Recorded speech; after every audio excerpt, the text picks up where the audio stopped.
മതവിദ്വേഷ പ്രചാരണം തുടർന്ന് ഗുരുവായൂർ മണ്ഡലത്തിലെ NDA സ്ഥാനാർത്ഥി ബി ഗോപാലകൃഷ്ണൻ മതവിദ്വേഷം ജനിപ്പിക്കും വിധമുള്ള ഫ്ലക്സുകൾ മണ്ഡലത്തിൽ സ്ഥാപിച്ചു. മുസ്ലിം നാമധാരികളായ ഗുരുവായൂർ MLA-മാരുടെ പേരുകൾ സഹിതമുള്ള ഫ്ലക്സ് ബോർഡാണ് സ്ഥാപിച്ചിരിക്കുന്നത്. എന്നാൽ ഈ വിഷയത്തിൽ തെരഞ്ഞെടുപ്പ് കമ്മീഷൻ ഇതുവരെ യാതൊരു നടപടിയും കൈക്കൊണ്ടിട്ടില്ല.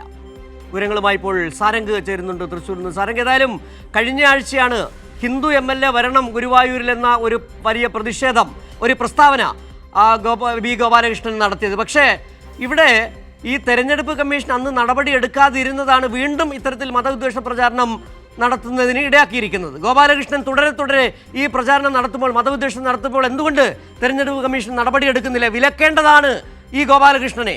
എന്താണ് ഇതുമായി ബന്ധപ്പെട്ട് കൂട്ടിച്ചേർക്കാൻ കഴിയുന്ന വിവരങ്ങൾ? അങ്ങനെ തന്നെയാണ്. ആദ്യഘട്ടത്തിൽ ബി ഗോപാലകൃഷ്ണൻ ഇത്തരത്തിലൊരു വർഗീയ പരാമർശം നടത്തുമ്പോൾ അതിന് ശക്തമായ രീതിയിൽ തടയിട്ടുകൊണ്ട് ശക്തമായിട്ടുള്ളൊരു നടപടി എടുത്തിരുന്നെങ്കിൽ ഇത്തരത്തിൽ വീണ്ടും രണ്ടാമത് അദ്ദേഹം ഇത് ആവർത്തിക്കില്ല എന്നാണ് മനസ്സിലാക്കാൻ കഴിയുന്നത്. എന്തായാലും ഇപ്പോൾ ഏറ്റവും അവസാനം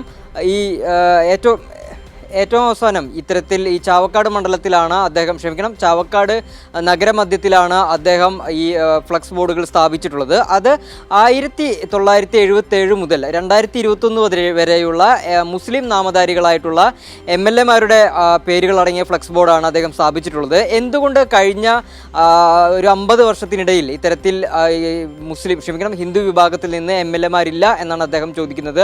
അദ്ദേഹത്തിൻ്റെ ആദ്യത്തെ പരാമർശവും അങ്ങനെ തന്നെയായിരുന്നു. കഴിഞ്ഞ നൂറ്റാണ്ടായി ഗുരുവായൂർ മണ്ഡലത്തിൽ നിന്ന് ഹിന്ദു വിഭാഗത്തിൽ നിന്നുള്ള ഒരു MLA ഇല്ല. അതോടൊപ്പം തന്നെ ഇടതുപക്ഷവും വലതുപക്ഷവും ഇത്തരത്തിൽ ഹിന്ദു സ്ഥാനാർത്ഥികളെ മത്സരത്തിനായി നിർത്തുന്നില്ല എന്നുമായിരുന്നു അദ്ദേഹം കടുത്ത രീതിയിലുള്ളൊരു വർഗീയ പരാമർശം നടത്തിയത്.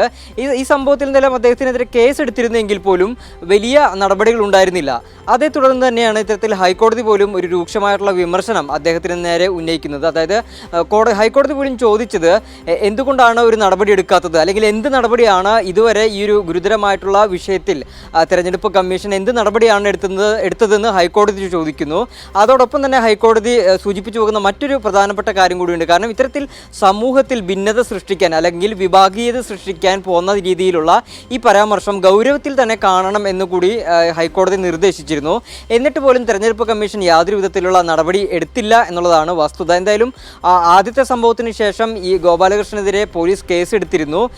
എന്നിട്ടും ആ കേസ് നിലനിൽക്കുമ്പോൾ പോലുമാണ് ഇത്തരത്തിൽ ഈ രാജ്യത്തെ നിയമവ്യവസ്ഥകളെയൊക്കെ വെല്ലുവിളിച്ചുകൊണ്ട് ബി ഗോപാലകൃഷ്ണൻ വീണ്ടും ഇത്തരത്തിലൊരു ഫ്ലക്സുമായി, ആ ഫ്ലക്സിൽ ഉൾപ്പെട്ടിട്ടുള്ളത് കടുത്ത രീതിയിലുള്ള അപരമത വിദ്വേഷം തന്നെയാണ് എന്നുള്ളതാണ്. അത് പല ഭാഗങ്ങളിലായി നഗരത്തിൻ്റെ പല ഭാഗങ്ങളിലായി സ്ഥാപിച്ചിരിക്കുന്നു. എന്നിട്ട് ഏറ്റവും ഒടുവിൽ ഇന്നും അദ്ദേഹം ആവർത്തിച്ചുകൊണ്ടിരിക്കുന്നത് കേസ് വന്നോട്ടെ, തനിക്കെതിരെ കേസ് ഉണ്ടായിക്കോട്ടെ, അതൊന്നും താൻ മുഖവിലേക്ക് ബാക്കിയുള്ളതൊക്കെ പിന്നീട് കണ്ടോളാം എന്നുകൂടിയാണ് അദ്ദേഹം പറയുന്നത്. അത് അദ്ദേഹത്തിൻ്റെ പ്രസ്താവനയിൽ നിന്ന് തന്നെ മനസ്സിലാക്കാൻ സാധിക്കാവുന്നതേ ഉള്ളൂ. അത് നിയമത്തിനെ പോലും അല്ലെങ്കിൽ നിയമ നടപടികളെ പോലും അദ്ദേഹം മുഖവിലേക്ക് എടുക്കുന്നില്ല എന്നുള്ളത്.